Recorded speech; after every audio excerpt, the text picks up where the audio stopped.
Hey guys, welcome to another tutorial. So if you want to see how I made this skirt, watch to the end.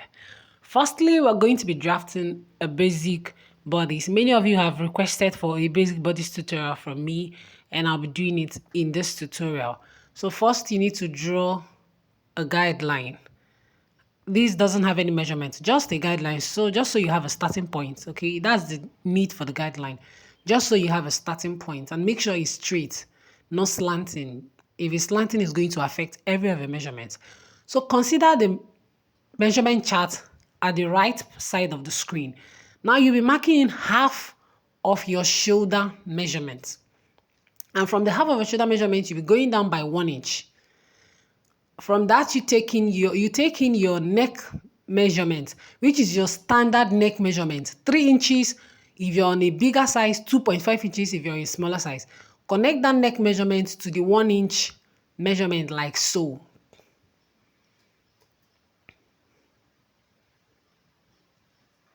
And having done that, you go ahead to divide your bust measurement by 6, just so you get your armhole.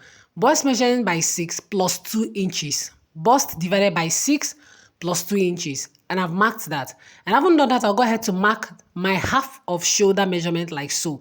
Just so I connect the points to the half of the shoulder measurement upwards like so. Now from the armhole, which is bust divided by 6 plus 2, I will extend the line across like so. I hope that is explanatory. If you have any question, leave it in the comment section and I'll answer you, but I'm sure it's very much explanatory.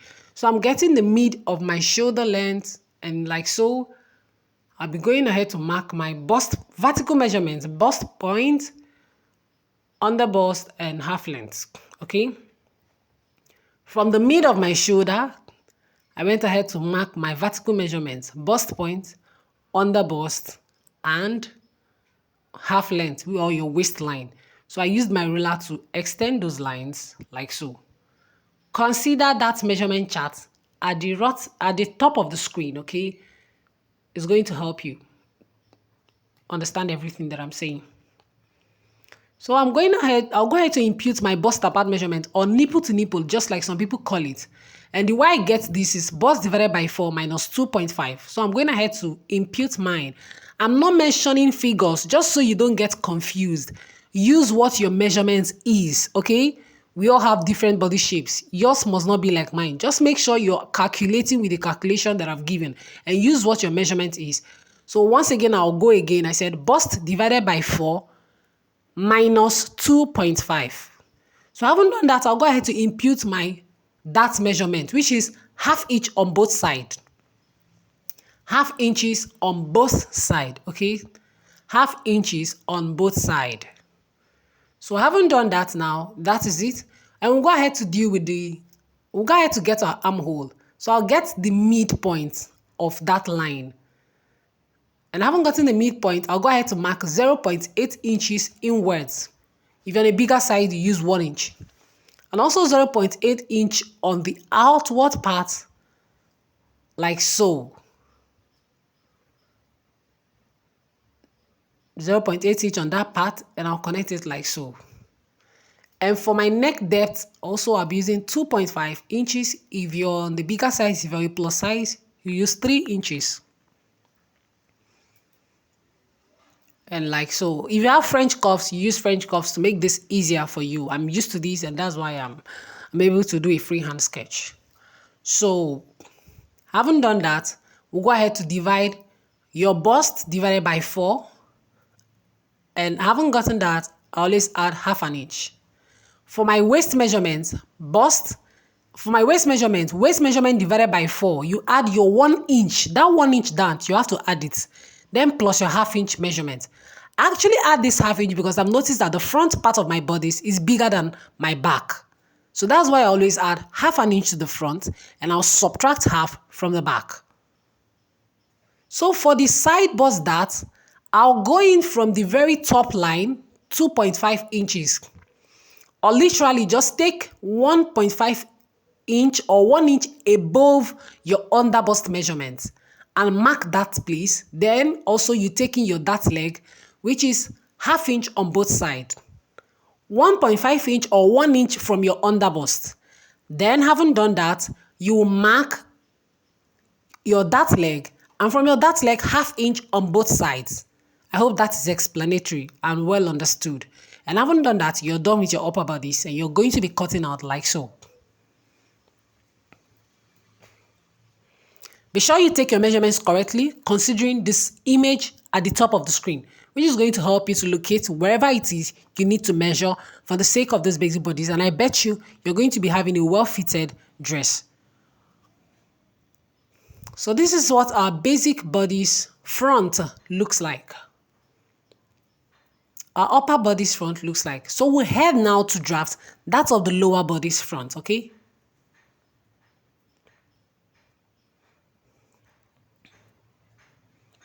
So same thing here again, I'll be drawing a guideline. And having done that, you want to start from where your waistline is. If your waistline is 16, 17, 18, your waist is your tiniest part of your body.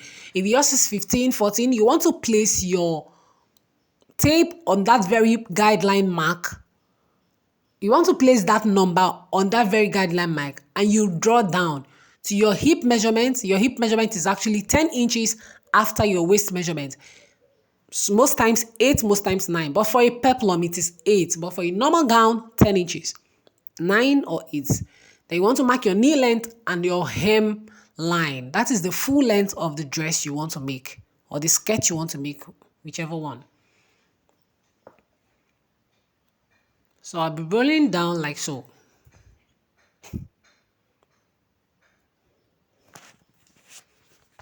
And having done that, we'll go ahead to impute our bust apart measurement, which is same that we used for the upper bodies, okay?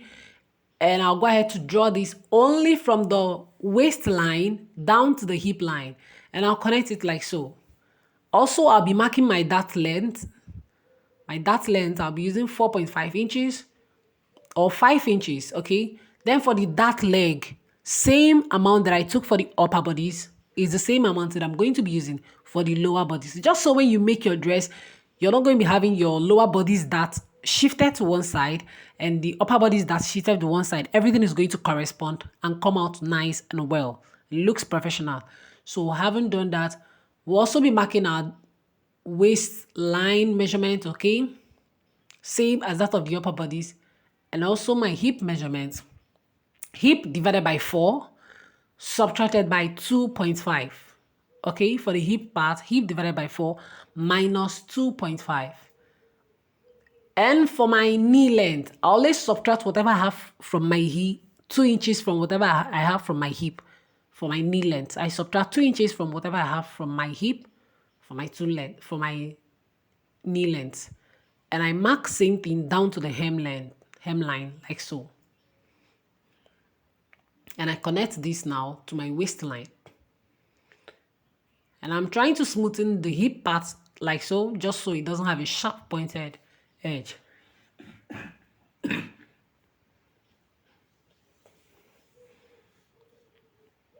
And having done that, we're going to be cutting this off.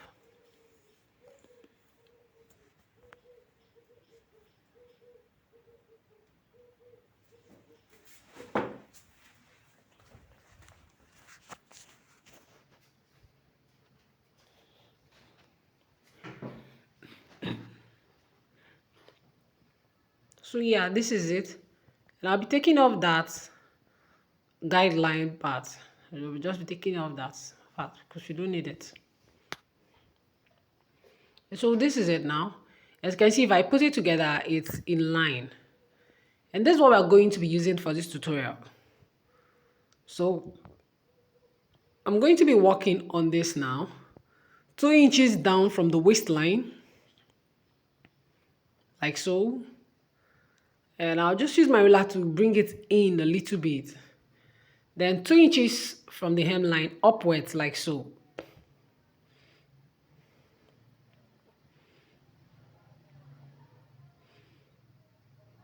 And I'll be marking like 1.5 inches for, I want it to, the way it's going to come in by 1.5 inches, like so. I'll use my ruler to connect this together.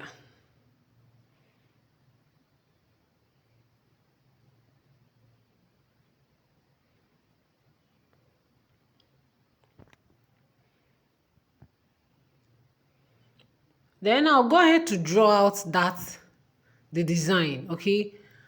I had to check the whole length of my measurement is 16 inches. So I had to use 2 inches, and between the 2 inches I marked 1 inch and a height of half inch.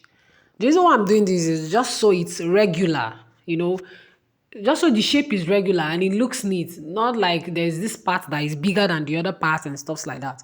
So I just had to do, if you know whatever you're going to do just to make your shape regular, then you can do it. Okay. I've said this severally. Once you understand the basics of a particular thing, then you can create unlimited styles using that stuff. Okay. So just make sure you understand the basics. I only did this just so I can have a regular design, not something that is irregular, not something that one side is bigger than the other side. I just hope you understand what I'm talking about.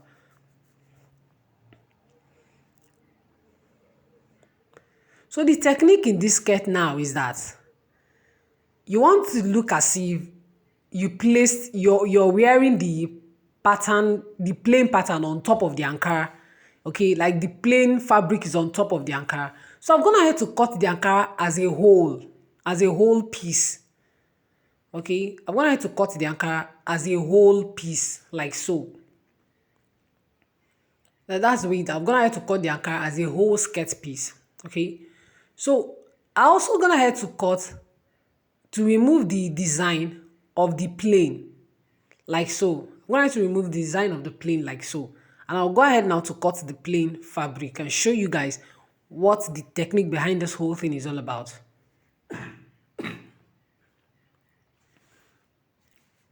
Sorry. So I'm going ahead to cut the plane. Actually, I have to cut it as a whole first before removing that very part. So this is what it looks like. I found out that the actual design we want to work with, the shape is not circular, it's like triangular, something like that, but it doesn't matter. The most important thing is if you understand the basics of this design, you can create triangular, circular, whatever type of shape. So coming over to the back. So for the back pattern now, this is what it looks like. Same thing we did to the front. That's what we're doing to the back pattern. And you have your zipper allowance. So on the part where you have the design, you have to make sure it's also aligned with the part of the front. If it's at the right side, let it be at the right side for the back. If it's at the left, let it also be at the left for the back. So it's just basically the same thing. So heading over to the sewing, I'm going to have to make that design just look like the one we have in the skirt. I just had to cut it on my pattern and transfer it to the fabric to look like the same design we had on the skirt. And one very thing about this design is how to turn the lining. The lining, I had to cut it to be same with the fabric. Just only that I made the design part to be shorter on the lining than the fabric, okay? It's shorter on the lining than the fabric. Let's say you have to remove half an inch from the lining than the fabric. Just so when you turn, the lining is inside, which is where it's supposed to be, and the fabric is on the outside. I hope that makes sense. So I'm heading over to stitching now. You can see the way I'm raising my footer and I'm sewing and raising and sewing. Just take it easy and you're going to get it perfectly, okay?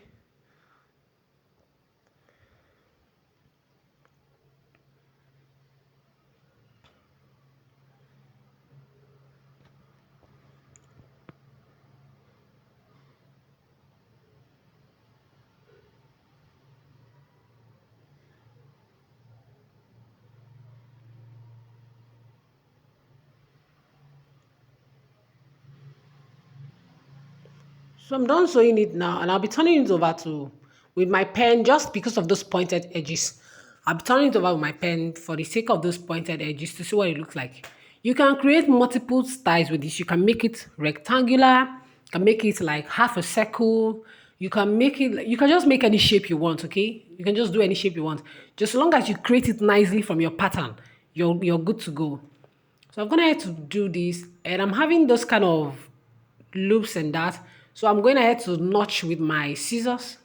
Just cut to and not through, like so, all the way through, okay? And then after doing that, I went ahead to give it a nice press, and this is what it looks like, okay? So I'll go ahead now to close up my darts, to sew my darts.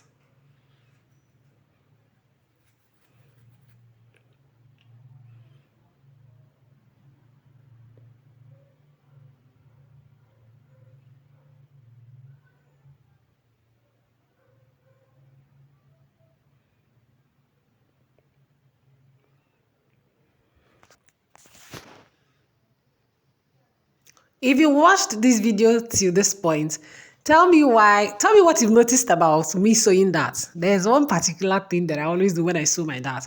Just leave it in the comment section and I'll just tell me there's something about my dart, the way I sew that. Just say it in the comment section and I'll give you a reply on why I do that. Please subscribe to this channel if you haven't and like this video. Also share to every sewing platform where you think this information will be needed, and I'll so much appreciate it. Thank you for always tuning back to this channel. Thanks for all the support. I really do appreciate it. And let's head back straight to the tutorial. So I'm stitching up the top now. And for the lining, I'm only trying to pin that to match with the main fabric, okay? I'm just trying to like a tuck in that. I'm trying to tuck it in to match with the main fabric.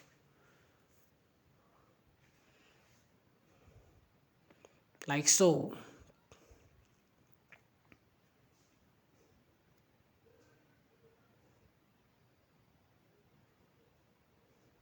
So for the Ankara now, I'll go ahead to sew the darts of the Ankara also.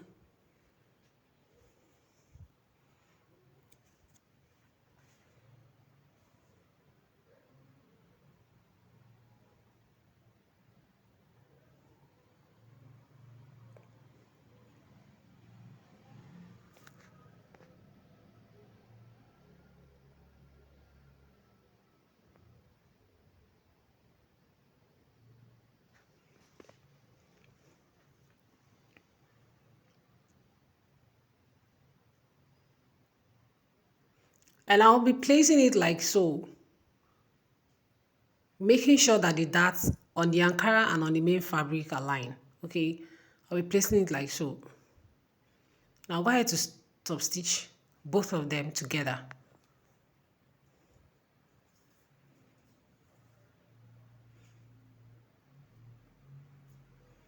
Go ahead to top stitch both of them together.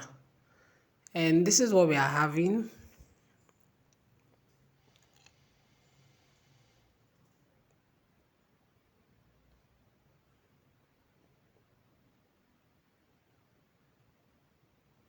So I also felt like it's necessary that I also stitch the both sides together just so it doesn't move about, and it helps me to join it to the back.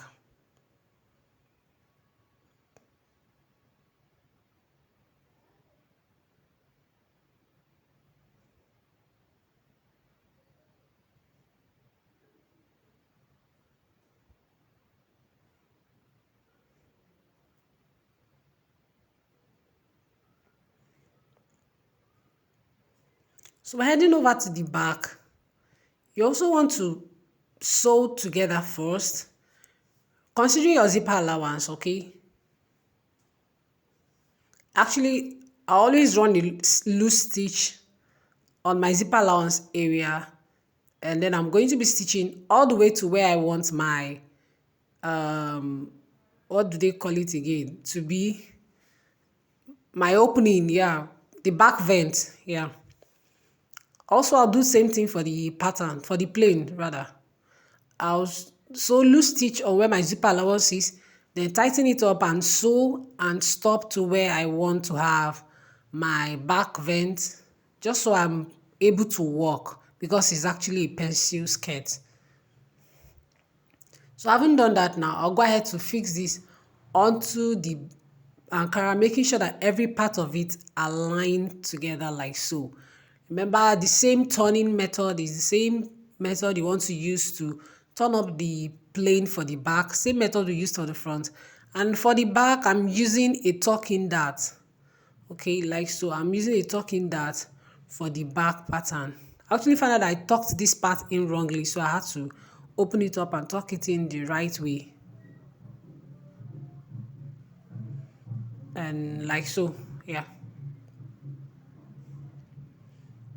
So yes, this is what it looks like. You're going to be fixing your zipper and going to be joining the front to it like so.